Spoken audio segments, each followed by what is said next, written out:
ஒரு பெரிய கனவு இன்னைக்கு விஷ்ணு சாய்க்கு. அந்த கனவுல சாய்பா சொல்லக்கூடிய வார்த்தைகள் நான் கதறி அழுதேன். ரெண்டாவது, கடவுளோட தொடர்பு ஒரு மனுஷனுக்கு இல்லைன்னா அவன் வாழ்க்கையை முடிக்கணுன்ற தாட்டில் இருப்பான். ஒரு நாள் முடிச்சிடுவான். அந்த தாட்டு வராமல் நீங்கள் பார்த்துக்கோங்க. வாழ்க்கையை பற்றி வெறுப்பு வந்த உடனே இவன் ஒருவன் வருவான் பலி கொடுக்க. அவன் வரக்கூடாது அப்படின்னா நாம் என்ன செய்யணும் அப்படின்ற ஒரு விஷயத்தை இதில் தெளிவாக சொல்லியிருக்கோம். உங்கள் வாழ்க்கை முடிஞ்சிடுச்சுன்னு நினச்சிங்களே, இனி இந்த பதிவில் சாயப்பா சொல்லக்கூடிய விஷயத்தை கேட்கும்போது அந்த ஒரு வார்த்தையை இனி வாழ்நாள் முழுவதும் சொல்ல மாட்டீங்க. அதுக்கு பதிலாக ஒரு நொடியிலையும் ஒரு வெற்றியை ஏற்படுத்தி சாயப்பாவுக்கு பெருமை சேர்ப்பீங்க.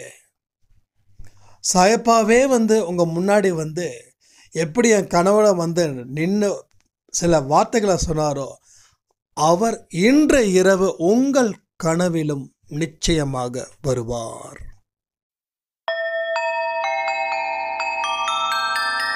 ஓம் சாயிரா சாயிரா, ஓம் சாயிரா சாயிரா, ஓம் சாயிரா சாயிரா, அன்பே சாயிரா, பேரன்பே சாயிரா, அகிலம் தளிக்க ஆத்மா விழிக்க அனுதினம் சாயிரா, எங்கள் அன்பே சாயிரா.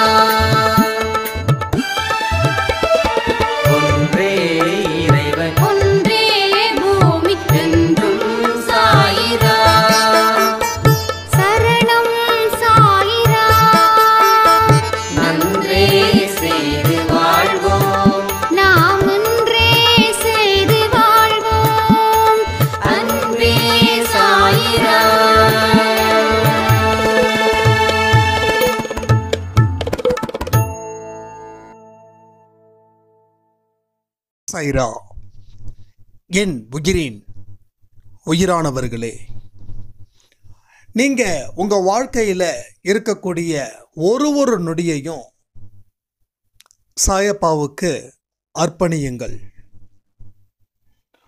ஒரு நொடியும் அவர் கூட நீங்கள் இருக்கணும். ஒரு நொடியும் உங்களுக்கு முக்கியமானது.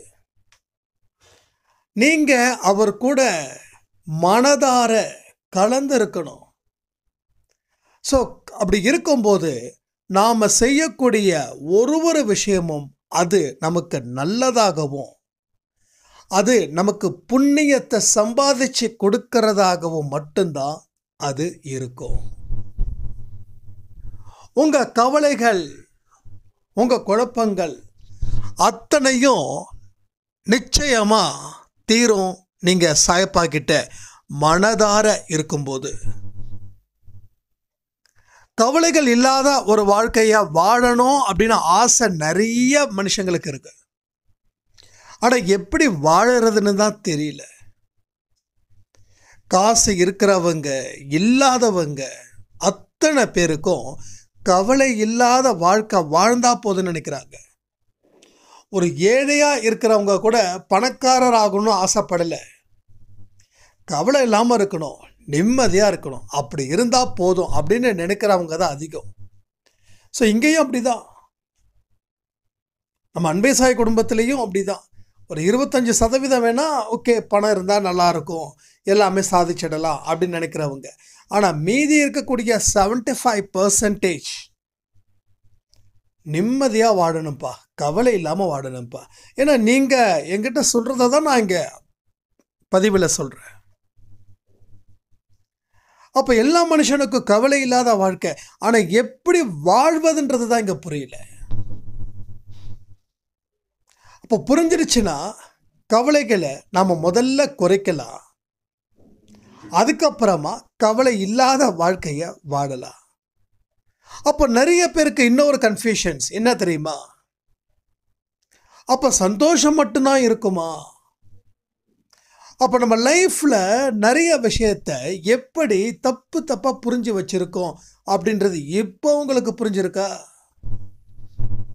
ஸோ இப்படி தான் நம்ம லைஃப்பில் நிறைய விஷயத்தை செஞ்சுக்கிட்டு இருக்கோம்.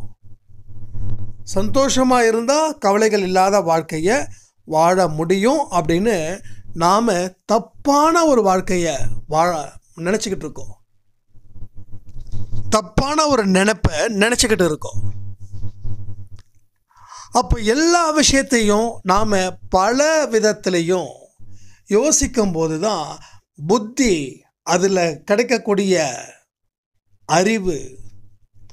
அறிவின் மூலமாக பெறப்பட்ட ஞானம், இந்த ஞானத்தின் மூலமாக பெறப்படும் போது தான் நம்ம வாழ்க்கை இன்னமும் ஸ்ட்ராங் ஆகுது. அப்போ கவலைகள் இல்லைன்னா சந்தோஷம் இருக்குதுன்னு அர்த்தம் இல்லை. அந்த அர்த்தத்தோடு நம்ம என்றைக்குமே வாழ்க்கையை நினைக்கக்கூடாது. எல்லாமும் இருக்கும், ஆனாலும் கவலை இல்லாமல் வாழ முடியுன்ற ஒரு மனசில் ஒரு வைராகியம் ரொம்ப இயல்பாக வரும். ரொம்ப இயல்பாக இருக்கும், நேச்சுரலாக இருக்கும். ஸோ ஆர்டிஃபிஷியலோட நேச்சுரல் பெஸ்ட்டு தானே.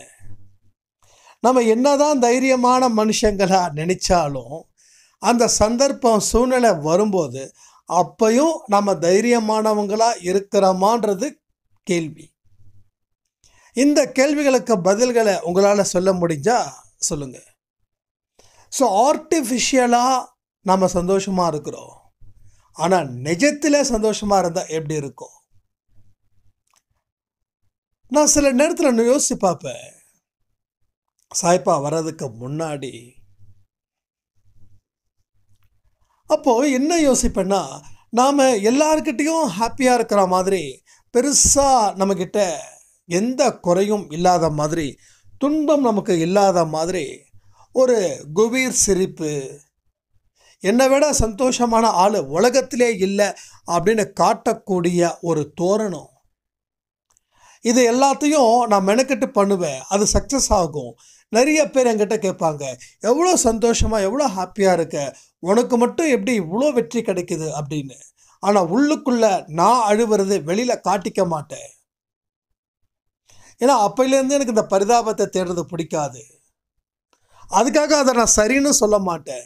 ஏன்னா அங்கே ஒரு வேஷத்தை நான் போட வேண்டிய ஒரு நிலை, வேஷம் போட்டால் நல்லதுன்னு நினச்சேன். ஆனால் மனசுக்குள்ளே ரொம்ப ஆசை இருந்துச்சு, உண்மையிலேயே நாம் வெற்றி பெற்ற மனுஷனாக இருந்தால் எவ்வளோ சிறப்பாக இருந்திருப்போம்ல அப்படின்னு தோணுச்சு. ஆசைப்பட்ட அதற்குரிய வழியை தேடும்போது தான் சாயப்பா வந்து நிற்கிறாங்க. ஸோ ஒரு கெட்டதுலேயும் ஒரு நல்லது நடக்குதுன்னும் போது அது எவ்வளோ வாழ்க்கையில் ஒரு பேரின்பத்தை கொடுக்கும் அப்படின்றத அன்னைக்கு நான் புரிஞ்சுக்கிட்டேன். அதே போல தான் இங்கே நீங்களும் இருக்கீங்க. ஸோ எல்லாருக்கிட்டையும் நம்ம துன்பத்தை இருக்குதுன்னு சொல்ல மாட்டோம் இல்லையா? அப்போ எல்லாருக்கிட்டையும் ஹாப்பியாக இருக்கிற மாதிரி நம்ம சொல்லுவோம். ஏன்னா நம்ம குடும்பத்து மேலே யாரும் பரிதாபப்படக்கூடாதுன்றதை தாண்டி, நீ ஒன்றுமே வேலைக்கு ஆக மாட்டேன்னு யாருடைய வாயிலையும் நம்மளோட வார்த்தைகள் மெல்லக்கூடாதுன்றதுக்காக.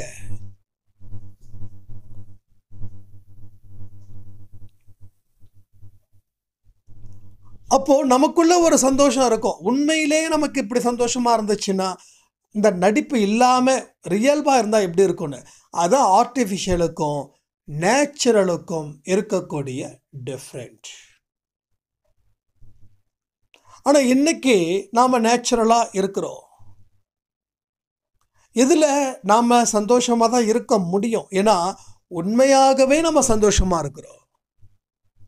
ஏன் அப்படின்னா, சாயப்பாவோட திருவடியை நம்பி நம்ம வாழ்க்கை பயணத்தை என்னைக்கு தொடங்கினமோ அன்னையில இருந்து இன்னைக்கு வரைக்கும், ஏதோ ஒரு மூவியில் குமுதா ஹாப்பி அண்ணாச்சின்னு சொல்கிற மாதிரி நாம் இங்கே ஹாப்பி அண்ணாச்சின்னு சொல்கிறோம். ஸோ சந்தோஷமாக இருக்கலாமா? இங்கே எல்லாருமே எந்த குறையும் இல்லாமல் இருக்கலாமா? ஆனந்த கண்ணீர் விடலாமா? ஆனந்த கண்ணீரால் அபிஷேகத்தை சாயப்பாவோட பாதத்தில் நினைக்கலாமா? தெளிவாக இருக்கீங்களா? சொல்லுங்கள். என்ன பெரிய கவலை! அப்படி என்ன அடக்க முடியாத கண்ணீர்! ஏன் ஏமாற்றத்தை தாங்கிக்க முடியலையா என்ன? இழப்புகளை தாங்கிக்க முடியலையா? அவ்வளோ சோகமா? எல்லாத்தையும் கடந்து வர்றது தானே வாழ்க்கை. நடந்துடுச்சு, மாற்ற முடியுமா? ஆனால் நடக்க போவதை மாற்றலாம்ல. ஸோ நடந்ததை மாற்ற முடியாது, ஆனால் நடக்க போவதை நம்ம விருப்பத்துக்கு ஏற்ற மாதிரி நடக்க முடியும். ஏன்னா அதுதான் சாயப்பா நம்ம கூட இருக்காரு. ஸோ இன்றைக்கி பல வார்த்தைகள் உங்கள் காதுக்கும் உங்கள் மனசுக்கும் ஒரு இதமும் கொடுக்குது, ஒரு ஆறுதலும் கொடுக்குது, ஒரு நெருப்பாகவும் இருக்குது, ஒரு வெற்றியை தேடுவதற்கு உண்டான ஒரு தேடுதலையும் குறிக்குது, கவலையின்றி வாழ்வதற்கு உண்டான வழியையும் கொடுக்குதுன்னா சாயப்பாவோட அருள் எதுவுமே இல்லாமல் இங்கே ஒன்றுமே நடக்காதுன்றத நம்ம இன்னமும் புரிஞ்சிக்கலைன்னா நம்ம மறுபடியும் துன்பத்தில் தானே விடுவோம். ஸோ சாயப்பாவோட குழந்தைங்க என்னைக்காவது தோக்கலாமா? இந்த ஒரு வார்த்தை தாங்க என் மனசில் ஆழமாக பட்டுச்சு. எனக்கு சொல்லிக் கொடுக்க யாரும் இல்லை. இப்போ நம்ம இவ்வளோ தூரம் பேசுகிறோம், இங்கே நான் என்னோட கஷ்டத்தை சொல்கிறேன், நீங்கள் உங்கள் கஷ்டத்தை சொல்கிறீங்க, நான் என்னோட வெற்றியாக சொல்கிறேன், நீங்கள் உங்கள் வெற்றியாக சொல்கிறீங்க, எல்லாத்தையும் தாண்டி நான் என் அனுபவத்தை சொல்கிறேன், நீங்களும் உங்கள் அனுபவத்தை சொல்கிறீங்க. அன்னைக்கு நான் தனிச்சு விடப்பட்ட நானே ஆறுதல். அந்த இடத்துல தான் இதயத்தில் உட்காந்து பேசின பேச்சுக்கள் தான் இன்னைக்கு நான் உங்ககிட்ட சொல்லிக்கிட்டு இருக்கேன். இது எனக்கு லைஃப்பில் கிடைச்ச மிகப்பெரிய புண்ணியமாக நான் நினைக்கிறேன். இந்த அன்பே சாயில் ஆடியோஸை கொடுக்கும்போது, நீங்கள் அதை கேட்கும்போது, அதன் மூலமாக வாழ்க்கையில் நம்ம அன்பே சாய் குடும்பம் ஒரு பெரிய மாற்றத்தை கொஞ்சம் கொஞ்சமாக சந்திச்சுக்கிட்டு இருக்குதுன்னும் போது நான் உலகளாவில் இருக்கக்கூடிய சந்தோஷம் எதுவோ அதை விட பெரிய சந்தோஷத்தை நான் இங்கே சத்தியமாக அனுபவிக்கிறேன். இது உண்மையை தாண்டி வேற எதுவுமே கிடையாது.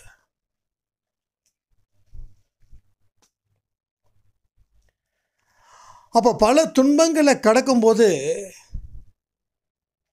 நமக்குள்ளே இருக்கக்கூடிய மனசில் அவநம்பிக்கை நிச்சயமாக எல்லா மனுஷனுக்கும் ஏற்பட்ட மாதிரி தான் எனக்கும் ஏற்பட்டுச்சு.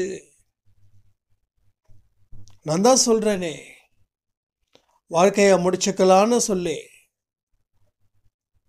ஒரு பூச்சிக்கொல்லி மருந்து வாங்கி குடிச்சு ஒரு காவிரி ஆத்தங்கரை ஓரம் அப்படியே மிதக்கலான்னு நினச்சேன். அங்கே கேட்கும்போது பூச்சிக்கொல்லி மருந்து வேணும்னு கேட்கும்போது அவர் எதுக்குன்னு கேட்டார். தென்னை மரத்துக்கு அப்படின்னு. தென்னை மரத்துக்கு எத்தனை வயசுன்னாரு. என்னடா அது தென்னை மரத்துக்கு வயசுலாம் இருக்குதா அப்படின்னும் போது, இல்லைங்க தென்னை மரம் இப்போ வச்சதுங்க, ஏன்னா இப்போ வச்சதுக்கு தானே பூச்சி மருந்துலாம் போடுவாங்க அப்படின்னு நாம் நினச்சதை தப்புன்னு அவர் முடிவு பண்ணார். நீங்கள் எதுக்காக கேட்குறீங்க, உங்களை பார்த்தா ஃபார்மர் மாதிரி தெரியலையே அப்படின்னாரு. இல்லைங்க என் ஃப்ரெண்டு தாங்க வாங்கிட்டு வர சொன்னாருன்னு. அவர் என்ன வந்துச்சு எது வந்துச்சு தெரியல, தம்பி உங்கள் முகத்தை பார்க்கும்போது உங்கள் ஃப்ரெண்டுக்காக நீங்கள் வாங்கிட்டு போகிற மாதிரி தெரியல, இல்லை உங்களுக்காக தென்னை மரம் நீங்கள் வச்சு அதுக்கு பூச்சியை பண்ணணும்னு தெரியாது. உங்கள் ஃப்ரெண்டு தென்னை மரத்துக்கு பூச்சி மருந்து வாங்கிட்டு வரணும்னா அவர் கரெக்டாக சொல்லியிருப்பார், நீங்கள் கரெக்டாக கேட்டிருப்பீங்க. அதாவது தென்னை மரத்துக்கு தென்னை மரமானதுக்கு அப்புறம் தான் பூச்சி இது போடுவாங்க, இப்போ போட மாட்டாங்க அப்படின்ற மாதிரி சொல்லும்போது, அப்படிங்களான்னு அங்கே கூட ஒரு பெரிய சோகம். என்னடா அது வாழ்க்கையை முடிக்கலான்னா அதுக்கும் முட்டுக்கட்டையா, வாழவும் முட்டுக்கட்டை, சாகவும் முட்டுக்கட்டைன்னா என்ன பிறவி எடுத்துருக்கோண்டா அப்படின்னு எனக்குள்ள அவ்வளோ கஷ்டம், அவ்வளோ துன்பம். அழ முடியல, ஏன்னா அழக்கூடாது அப்படின்னு ஒரு நினப்பில் இருந்த டைம் அது. அழ முடியல. அதுக்கப்புறம் தான் அவர் சொன்னாங்க, பிரச்சனைகள் எவ்வளோ வேணாலும் இருக்கலாம் தம்பி, ஆனால் தைரியமாக ஃபேஸ் பண்ணணும் அப்படின்னு சொன்னது ஒரு பெரியவர். அவருக்கு கிட்டத்தட்ட ஒரு 70+ இருக்கும். ஒரு சாதாரணமாக பேண்ட்டு ஒரு ஷர்ட் போட்டு தான் அவர் இருந்தார். ஸோ அப்போ தான் சொன்னார், தப்பு, நீங்கள் தப்பாக முடிவு பண்ணியிருக்கீங்க, நல்லா தெரியுது, வேண்டாம் அப்படின்னு.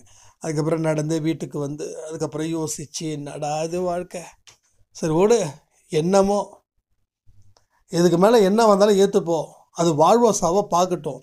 அப்படி இருக்கும்போது தான் கடவுளோட துணை எனக்கு கிடைச்சது. ஸோ கடவுள் துணை இல்லாதவங்களுக்கு தான் இது மாதிரி சாகணும், வாழ பிடிக்கல அப்படின்ற மாதிரி தோணும். உங்களுக்கு சொல்கிறேன், வாழவே பிடிக்கல அப்படின்னு நீங்கள் சொல்கிறீங்க இல்லையா, நீங்கள் கடவுளோட தொடர்புக்கு தயவு செய்து வந்து நில்லுங்க. வாழ பிடிக்கலன்னா என்ன அர்த்தம் தெரியுமா? கடவுளோட தொடர்பில் இருந்து நீங்கள் வெளியில் போகிறீங்கன்னு அர்த்தம். வாழ பிடிக்குதுன்னா என்ன அர்த்தம் தெரியுமா? கடவுளோட தொடர்புக்கு உள்ளே வந்துட்டீங்கன்னு அர்த்தம். ஸோ ஆரம்பத்திலேயே கிள்ளி எறியணும். அப்போ நமக்குள்ள ஒரு விஷயங்கள் என்ன தோணுது, வாழ பிடிக்கல அப்படின்னு நினைக்கும் போது நாம் கடவுளுடைய தொடர்பில் இல்லை, ஏதோ ஒரு பேய் பிசாசோட தொடர்பில் இருக்கிறோம். அதுதான் நம்மளை இந்த மாதிரி நினைக்க வைக்குது அப்படின்ற ஒரு இடத்துக்கு நீங்கள் வந்து யோசிச்சு அதுக்கப்புறம் முடிவெடுத்துட்டிங்கன்னா நீங்கள் தப்பித்தீர்கள். ஸோ கடவுள் தொடர்பில் இருக்கணும், இது ரொம்ப ரொம்ப முக்கியம். இதை நோட் பண்ணிக்கோங்க. நான் சொல்கிறது எல்லாமே கமெண்ட்டில் வந்து எழுதுங்க. அப்போ தான் மற்றவங்களுக்கும் அந்த கமெண்ட்டை படிக்கிறவங்களுக்கும் மனசில் ஸ்ட்ராங்காக இருக்கும். கடவுளோட தொடர்பில் இருப்பேன் எழுதுங்க. அப்போ கடவுளோட தொடர்பில் இருக்கிறவன் தான் அடுத்ததை யோசிப்பா. என்ன யோசிப்பான்னா, ஓகே பார்த்துக்கலாம், நம்ம என்ன தனியாகவா இருக்கிறோம், நம்ம கூட இருப்பது கடவுள் தானே, நம்ம தனியாக இருந்தால் பயப்படலாம், கடவுள் இருக்கும்போது நான் ஏன் பயப்படணும். அடுத்த கட்டம், அடுத்த மனநிலை இப்படிப்பட்ட மனநிலையில் வந்து சேரும். ஸோ கடவுளோட தொடர்பில் இருக்கிறோம் அப்படின்ற ஒரு நினைப்பு வந்த உடனே இங்கே அத்தனை விஷயங்களும் மாறும். உங்கள் நடை மாறும், உங்கள் உடை மாறும், உங்கள் பேச்சு மாறும், உங்கள் சைகை மாறும். அதாவது ஆணவம் இல்லாத ஒரு கம்பீரம். எப்படி? ஆணவம் இல்லாத ஒரு கம்பீரம். அதான் ஆணவமாக இருக்கிறவங்க தான் கம்பீரமாக இருப்பாங்க. ஆனால் ஆணவமே இல்லாத கம்பீரம், இவனுக்கு ஆணவம் இருக்குதா இல்லையான்னு தெரியாத அளவுக்கு ஒரு கம்பீரம் அங்கே நிற்கும். ஸோ நிறைய அன்பே சாயப்பா குழந்தைங்க இந்த இடத்துல ஆணவம் இல்லாத கம்பீரத்தோடு இருக்கிறாங்க. அதில் நானும் ஒருத்தன். ஸோ நீங்களும் ஒருத்தவங்க அதில். இப்போ நான் ஒருத்தன்னா நீங்களும் ஒருத்தவங்களாக தானே இருக்கணும். ஒரு குடும்பம் எப்படி இருக்கும், ஒரு 1000 பேர் இருக்கிறாங்கன்னா அந்த ஒருத்தன் நல்லவனாக இருந்தால் அந்த குடும்பம் சந்தோஷமாக இருக்குதுன்னா, அப்போ அந்த மீதி இருக்கிற 999 பேரும் அந்த ஒருத்த மாதிரி தான் இருப்பாங்க. ஒருவேளை அந்த இடத்துல குழப்பங்கள் இருந்துச்சுன்னா ஒவ்வொருத்தவங்களும் ஒவ்வொரு விதமான குணத்தை கொண்டவர்களாக இருப்பாங்க. அதில் பல பேர் ஒதுங்கி இருப்பாங்க, அவர்கள் அத்தனை பேர் நல்லவர்கள். மீதி இருக்கிறவங்க ஆக்ரோஷமாக இருப்பாங்க, அத்தனை பேரும் ஒவ்வொரு விதமான வெறி பிடித்த மனிதர்களாக இருப்பாங்க. வெறி பிடித்த மனிதர்கள், தனக்கு தேவையானதை தனக்கு தான் வந்து சேரணும்னு சொல்லி பிடிவாதம் பிடிக்கக்கூடிய வெறி கொண்ட மனிதர்களாக அதில் இருப்பார்கள்.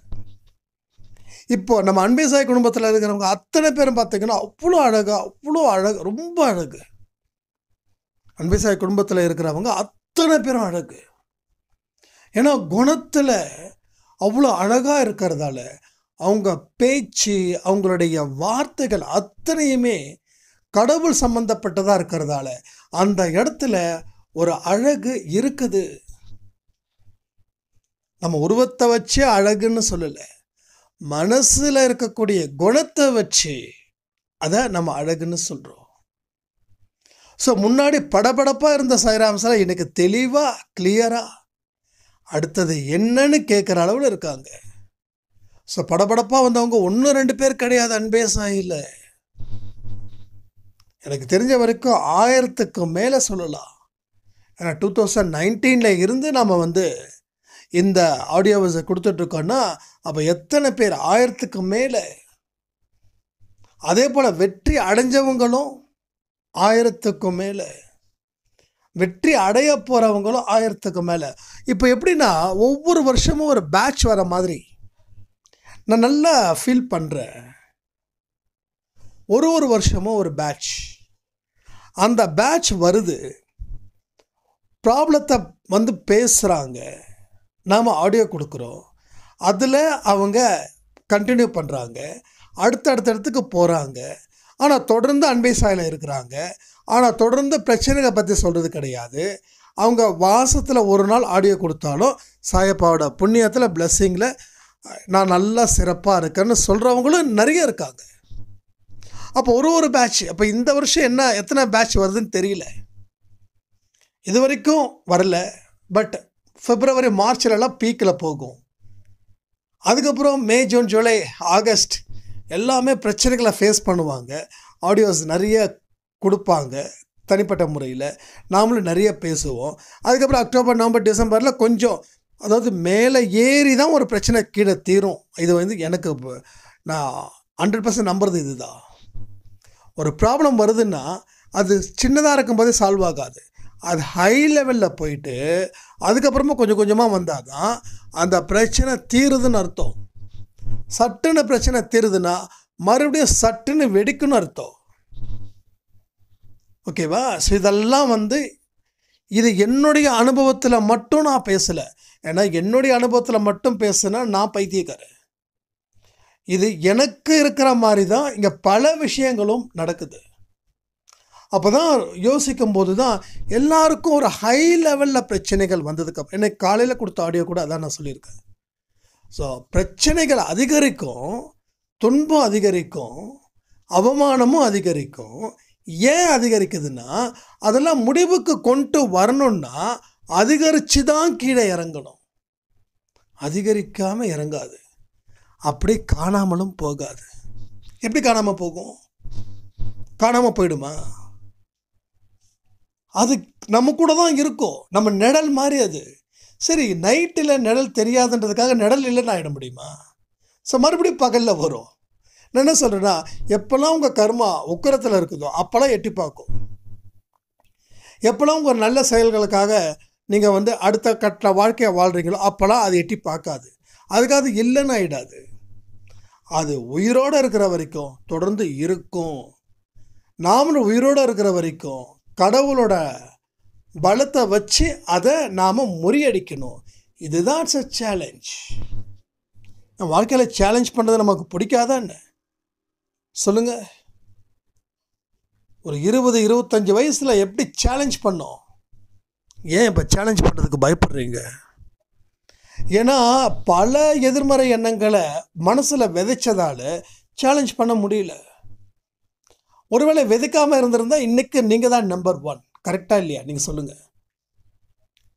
எதிர்மறை எண்ணங்கள் உங்கள் மனசில் இல்லைன்னா இந்நேரம் உங்கள் லைஃபு நான் மாறி இருக்குன்னு சொல்கிறேன். எத்தனை பேர் என்னுடைய இதுக்கு எனக்கு ஆதரவு தரீங்க சொல்லுங்கள். உங்களுக்கு எந்த பிரச்சனையும் இல்லை, எதிர்மறை எண்ணங்களை விதைக்கவே இல்லை, அத்தனையும் நீங்கள் பாசிட்டிவாக பார்க்குறீங்க. நீங்கள் கட்டின புருஷன் சரியில்லையா, நீங்கள் கட்ட மனைவி சரியில்லையா, மாமியார் சரியில்லையா, எதிர்மறை எண்ணங்களை விதைக்காமல் இருந்தீங்கன்னா இதில் இருந்து கடந்து உங்களுடைய சக்ஸஸை நல்லபடியாக வந்திருக்கும். அப்போ எவெல்லாம் மதிக்கலையோ அவெல்லாம் மதிப்பான். அவன் சொல்கிறதுக்கு மன்னிச்சிருங்க. ஏன்னா நாம் எமோஷ்னலாக இருக்கும்போது இந்த மாதிரியான விஷயங்களை சொல்லும்போது தான் உங்களுக்கும் அதில் மைண்டுக்குள்ளே போய் சேரும். ஸோ மதிக்காதவனுக்கு நல்லதுன்னு சொல்லுங்கள். ஏன் சொல்லிட்டு தெரியுமா? அவன் மதிக்கலைன்றதுக்காக தான் இன்றைக்கி நாம் நிறைய வேலை பார்க்குறோம். அவன் எப்போவே மதிச்சிருந்தானா நம்ம கீழே விழுந்திருப்போம். அவன் மதிக்கலை, அவன் நாக்க பிடுங்கிக்கிற மாதிரி கேள்வி கேட்டான். நமக்கு மானம் இருக்குது, ரோஷம் இருக்குது, சூடு இருக்குது, சொரணை இருக்குது, எது இல்லை? எல்லாமே இருக்குது தானே. நம்ம சாப்பாட்டில் உப்பு போட்டு தானே சாப்பிட்றோம். கொஞ்சமாவது உப்பு இல்லைன்னா சாப்பிட்றோமா? தூக்கி எறிகிறோம்ல. சில பேர் உப்பு ஆகாதவங்க இருக்காங்க. நம்ம அப்பாவுக்குலாம் சுத்தமாக உப்பே பிடிக்காது. ஆனால் அதிகபட்சமாக பாருங்கள், எனக்கு உப்பு இருக்கணும், புளிப்பு இருக்கணும், காரம் இருக்கணும், ஸ்வீட்டாக தான், ஓவர் ஸ்வீட்டாக இருக்கும். இப்போ தான் அந்த ஸ்பிரிச்சுவலில் வந்ததுக்கப்புறம் தான் என் திமிரெல்லாம் ரொம்ப ரொம்ப குறைஞ்சிருக்குது. சாப்பாடு சரியில்லைன்னா சாப்பாடு வேண்டான்றதை தாண்டி அந்த சாப்பாடை சாப்பிடணும்னு மனசில் கூட எனக்கு பட்னி கிடந்தாலும் சாவலான்னு கூட தோணும். அந்த அளவுக்கு சொல்லுவாங்க திமிர் பிடிச்சவன். அந்த மாதிரி திமிரால் இருந்தவன் தான் நான். ஆனால் இன்னைக்கு பொறுப்பு ஜாஸ்தியாக ஆயிடுச்சு. என்ன பொறுப்பு? அன்பே சாய் அப்படின்ற குடும்பம். அந்த பொறுப்பு உணர்ந்து நாம் நடந்துக்கணுன்ற ஒரு தாட்டு வந்த உடனே யாராவது நமக்கு எதிராக ஒரு சண்டை போட்டாலும் சரி, அடக்க ஒடுக்கமாக போக வேண்டிய ஒரு நிலை. இப்போலாம் வெளியில் கூட போகும்போது கூட சம்டைம்ஸ் நம்ம அன்பே சாய் சாயண்ணா அப்படின்ற அளவுக்கு ஒரு விஷயத்தை சாய்ப்பா கொடுக்குறாருன்னும் போது ரொம்ப பெருமையாகவும் இருக்குது, அதே நேரத்தில் கொஞ்சம் பயமாகவும் இருக்குது. இதெல்லாம் எதுக்கு சொல்கிறேன் அப்படின்னா, மற்றவங்க பெருமைப்படுற மாதிரி நம்ம நடந்துக்கணும். நம்மளோட உண்மையான கேரக்டர்ஸே நம்ம நல்ல மனுஷனாக இருக்கணும். அப்போது ஏன் பயப்படுறோம் அப்படின்னா, நம்ம ப்ரைவசி பாதிக்குதுன்றதை தாண்டி நாம் மற்றவங்களுக்கு முன்னுதாரணமாக ஆயிடக்கூடாதுன்ற ஒரு கவலை. ஏற்கனவே எனக்கு ஒரு பயம் என்னன்னா, நாம் தோத்துட்டா சாயப்பாவை தோத்த மாதிரி நினச்சிப்பாங்களேன்றதுக்காக தோத்துடக்கூடாதுன்னு சொல்லி தான் நான் வாழ்க்கையை ஆரம்பித்தேன், ஜெயிச்சிட்டேன். இப்போது நம்ம எல்லா இடத்துலையும் பொறுமையோட, நம்பிக்கையோட, அன்போட, இரக்கத்தோட, கருணையோட இருக்கணும் அப்படின்ற தாட் இருக்கிறதால பொது வெளியில் கூட சரி, யாராவது நமக்கு எதிராக பண்ணால் கூட அந்த இடத்துல கூட சண்டை போடக்கூடாது. அந்த இடத்துல அன்பே சாய் குடும்பத்தில் ஒருத்தவங்க பார்த்தாங்கன்னு வச்சுக்கோங்க, என்ன ஆகும்? அண்ணா இவ்வளோ தூரம் அன்பாக இருக்க சொல்கிறாரு, எல்லாரு மேலே இரக்கமாக இருக்கணும்னு சொல்கிறாரு, எல்லாரு மேலே கருணையோடு இருக்கணும்னு சொல்கிறாரு. ஆனால் இங்கே பொது வெளியில் இப்படி திட்டுறாரு அப்படின்னு சொல்லிடக்கூடாது. சொன்னால் என்ன ஆகும்? அவங்களும் இந்த அன்பை தாண்டி வெளியில் வந்துடுவாங்க. ஆமாம், அவரே அப்படி தானே பண்ணார் அப்படின்ற மாதிரி. அதனாலே எனக்கு பொறுப்புகள் ஜாஸ்தி ஆகிடுச்சு. அப்போ எனக்குள்ளே என்ன ஆகுது? நான் தனியாக இருக்கும்போது கூட ஒழுக்கத்தோடு வாழணும்னு நினைக்கிறேன். அதை சக்ஸஸாக அடைஞ்சிட்டேன். அப்போ சாய்பா பாருங்க, நீ எந்த காரணத்தை கொண்டு கெட்ட மனசனுக்கு சொந்தக்காரனாக ஆகிடக்கூடாது. ஏன்னா உனக்கு அன்பே சாய்ன்ற ஒரு குடும்பம் இருக்குது, அதில் ஒரு பெரிய பொறுப்பு இருக்குது அப்படின்ற ஒரு தாட்டை அவரே விதைச்சதால இன்றைக்கி என்னால் நல்ல விஷயத்தை மட்டும்தான் செய்ய முடியுது. மோசமான ஒரு எண்ணங்கள் வந்தால் கூட, நடா வாழ்க்கை அந்த ஒரு வார்த்தை வந்தால் கூட அது பெரிய பாவமாக எனக்கு தோணுது. நல்லா யோசிச்சு பாருங்கள், என்னடா வாழ்க்கைன்றதுலாம் ஒரு பெரிய பாவமா? அப்போ நான் எந்த அளவுக்கு எனக்கு இந்த பொறுப்பு ஜாஸ்தியாகி அந்த பொறுப்பின் மூலமாக என்னோட மனசில் நேர்மறை எண்ணங்களை தான் விதைச்சே ஆகணுன்ற கட்டாயத்தின் பேரில், ஒரு வைராக்கியத்தின் பேரில் அதை விதைக்கிறேன்றது உங்களுக்கு புரியுதா? என் இடத்துல இருந்து நீங்கள் நினச்சி பாருங்கள். அதாவது சொல்கிறது ஒன்று, செய்கிறது ஒன்றா இருக்கக்கூடாது. அது நிறைய பேர் அதான் பண்ணிகிட்டு இருக்காங்க. ஆனால் நாம் பொறுத்த வரைக்கும் சொன்னது தான் செய்வோம், செய்கிறத தான் சொல்லுவோம். இது கலைஞர் அவரோட டைலாகு ரொம்ப பிடிக்கும் எனக்கு. சொன்னதை செய்வோம், செய்வதை சொல்வோம் அப்படின்னு கலைஞரோட வாய்ஸ் எனக்கு ரொம்ப பிடிக்கும். ஸோ ஒவ்வொரு அரசியல்வாதிகளுடைய தனித்திறமை இருக்கே வேறு லெவலில் இருக்கும். ஜெயலலிதாவோட அந்த தைரியம், எதுக்கும் நம்ம பயப்படாது. மினிஸ்டரை மாற்றணுமா, மாற்று, அதனால் அவர்களுடைய பிரச்சனை என்ன ஆகிட போகுது, மாற்று. அது நான் சரியோ தப்போ அவங்களோட ரொம்ப நான் டீப்பாலாம் போல. ஒவ்வொருத்தவங்க கிட்டேயும் காமராஜர் அவர்களை பிடிக்கும், எம்ஜிஆர் அவர்களை பிடிக்கும். தண்ணி, சிகரெட்டு, தம்மு இதெல்லாம் இல்லாமல் இருக்கணும்னு அவருடைய எண்ணம். எந்த ஒரு மூவிலையும் அவர் நடித்ததே கிடையாது. அதெல்லாம் ஒவ்வொரு மனுஷன்கிட்டையும் ஒரு நல்ல தன்மைகள் இருக்குங்க. அதனால் அந்த கலைஞர் சொல்லக்கூடிய வார்த்தை எனக்கு, சொன்னதை செய்வோம், செய்வதை சொல்வோம் அப்படின்னும்போது நம்ம சொன்னதை தான் செய்வோம், செய்வதை தான் சொல்லுவோம். அப்போது உள்ளேயும் ஒன்று தான், வெளியிலையும் ஒன்று தான். ஸோ ரெண்டுத்துக்கும் வித்தியாசமே இல்லை. வித்தியாசம் வானத்துக்கும் பூமிக்கும் இருந்துச்சுன்னா அவன் நிச்சயமாக நல்ல மனுஷனா 100% இருக்கவே முடியாது. Is not a good man, is a bad. ஏன்னா டிஃப்ரெண்ட் ரொம்ப பெருசாக இருக்குது. ஒரு சின்ன அளவில் கூட வித்தியாசம் வந்துடக்கூடாதுன்னு தெளிவாக இருக்கிறேன். அது நல்லதா கெட்டதா உங்களுடைய பார்வைக்கு நான் விடுறேன், நீங்களே சொல்லுங்கள். ஸோ இது மாதிரி பல பல பல விதமான வழிகளில் சாய்ப்பா நமக்கு அமைச்சு கொடுத்துக்கிட்டே இருக்காங்க. ஒவ்வொரு இடத்துலையும் ஒவ்வொரு படிப்பினை, என்ன மாதிரி படிப்பினை, சான்ஸே இல்லைங்க இந்த மாதிரி படிப்பு. ஒரு நாளும் ஆவலோட எதிர்பார்க்குறேன், இன்றைக்கி என்னப்பா இன்றைக்கி சொல்லிக் கொடுக்க போகிற சாயப்பா அப்படின்னு. பார்த்தா ஏதாவது ஒரு விஷயங்கள் இருக்கும், இல்லாமல் எதுவுமே புகையாது. ஸோ அதனால் நல்லா புரிஞ்சுக்கோங்க, உங்கள் வாழ்க்கையில் பல சந்தர்ப்பங்கள் வரும். சொல்லுங்கள், இப்போ நான் உங்ககிட்ட ஒரு கேள்வி கேட்குறேன், சந்தோஷமாக இருக்கணும் மட்டும்தான் நீங்கள் ஆசைப்படுவீங்களா? சொல்லுங்கள். அப்போ எதையும் தாங்கும் மன வலிமை வேணும்னு சொல்லி பிரார்த்தனை பண்ண போகிறீங்களா? இல்லை நான் மகிழ்ச்சியாக இருக்கணும், பணம் வேணும், நகை வேணும், இடம் வாங்கணும், சொந்த வீடு இல்லை, இப்படி கேட்பீங்களா? ஸோ அன்பே சாய் குடும்பத்தில் இருக்கிறவங்க கடவுளுக்கே டஃப் கொடுக்கணும். புரியுதா? கடவுளுக்கே டஃப் கொடுக்கணும். கொடுக்க முடியாத என்ன, கடவுள் நம்மளை பார்த்து பெருமைப்படணும். அப்படிப்பட்ட வாழ்க்கையை ஏன் மாற்ற முடியாது? மாற்றலாமே. மாற்ற முடியாதா என்ன? இப்பயும் சொல்கிறேன், எனக்கும் சாயப்பாக்கும் போட்டி இருக்கிற மாதிரியே இருக்கும் சம்டைம்ஸு. நீ நினச்சதை விட நான் பெருமைப்படுத்துவேன், நீ ஏன் என்னை நினச்சி பெருமைப்படணும்னு. எப்போ 2017 எண்டில் 2018 அன்னைக்கு எடுத்த சபதம் இன்னைக்கு வரைக்கும் அப்படிதான். அவர் என்னை நினச்சி பெருமைப்படணும். அப்போ பெருமைப்படுற மாதிரி நான் நடந்துக்கணும்.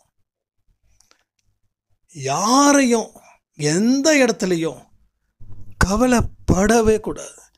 ஒன்றும் இல்லை, இதை முடிச்சுட்டு இதை பண்ணுறேன். ஆக்சுவலாக எனக்கு விஷ்ணு சாய்ராம் வந்து ஒரு பெரிய கனவு பார்த்துருக்காங்க. அதில் ஏதோ ஒரு இடத்துக்கு நாங்கள் போகிறோம். அந்த இடத்துல எனக்கு தெரிஞ்சவங்க வேற ஒருத்தவங்களை கல்யாணம் பண்ணி குழந்தையோடு இருக்காங்க. அப்போ இது ரொம்ப பர்சனலாக போயிடும், அதனால் சும்மா ரொம்ப டீட்டெயிலாக நான் போகலை. அப்போ அந்த இடத்துல நானும் விஷ்ணு போகும்போது, இல்லை அந்த குழந்தை அவங்க புருஷன் பொண்டாட்டிக்குள்ள பிரச்சனை, அவங்க ஏதோ சம்திங், அவங்க ஹஸ்பண்ட் இதை கனவுல வருது, சூசைட் பண்ணிக்கிறாங்க. உடனே இந்த அம்மா அது எனக்கு தெரிஞ்சவங்க ரொம்ப டீட்டெயிலாக போக வேண்டியதில்லை, நான் சொல்கிறேன், என்னன்றதை மட்டும் சொல்கிறேன், ஏன்னா சாயப்பாவோட என்ட்ரி எப்படி இருந்ததுன்னு. அப்போ இது மாதிரி உடனே அந்த குழந்தை தனியாக நிற்குது.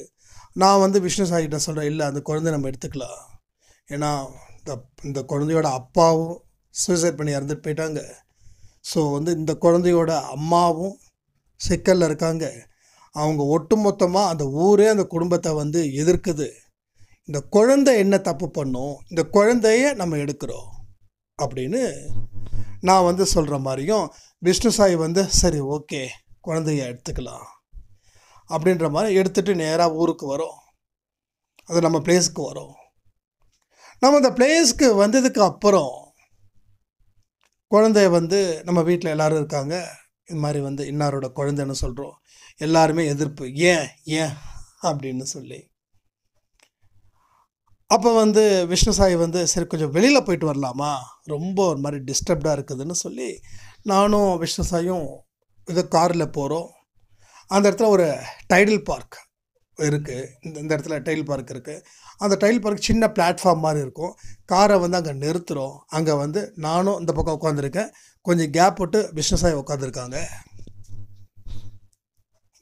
அப்போ விஷ்ணு சாய் சொல்கிறாங்க, நம்ம அந்த குழந்தை எடுத்தது தப்பு தான், ஏன் அவங்க தான் அவ்வளோ தூரம் நமக்கு எதிராக இருந்தாங்கல்ல, அவங்க குழந்தைய நம்ம எடுத்துகிட்டு வரணுமா அப்படின்னு அவர் சொல்கிறாரு.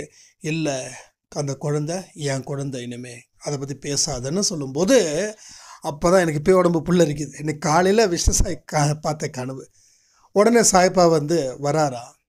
அவர் வர்றது எங்களுக்கு அதிர்ச்சி அளிக்கவே இல்லை. தோள் மேலே கை போடுறாரா, என் தோள் மேலேயும் விஷ்ணு சாய் தோள் மேலேயும் கை போட்டு, ஏண்டா 2 பேரும் ட்ரிப்புக்கு போனீங்க, ட்ரிப்பை முடிச்சுட்டு வர வேண்டியது தானே, ஏன் அந்த குழந்தைய நீங்கள் எடுத்துகிட்டு வந்தீங்க அப்படின்னு கண்டிக்கிறாரா.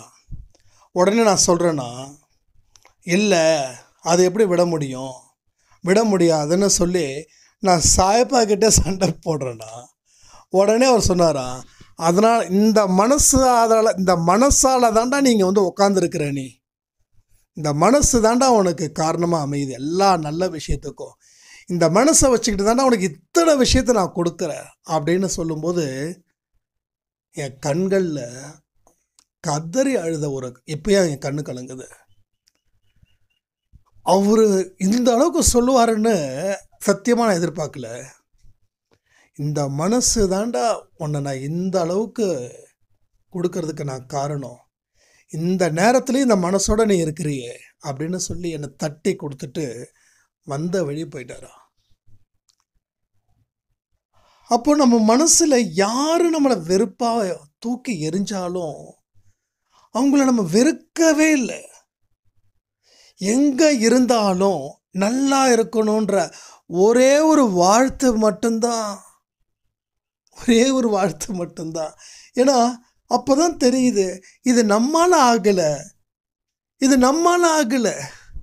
சாயப்பா ஒரு பழி வாங்கக்கூடிய ஒரு இடத்துல இருக்கிறவனை கூட தன்னுடைய அன்பினால் எப்படி திருத்தி ஒரு மனுஷனோட உயர்ந்த பண்புகளை கொடுக்குறாருன்ற நீ யோசிக்கும் போது என்னால் அந்த கண்ணீரை தாங்கவே முடியல. நீ காலைல 6 மணிக்கு விஷ்ணு சாய் வந்து அவ்வளோ எமோஷ்னலாக பேசும்போது அது எனக்கு இன்னமும் ரொம்ப அழுகையாக இருந்தது.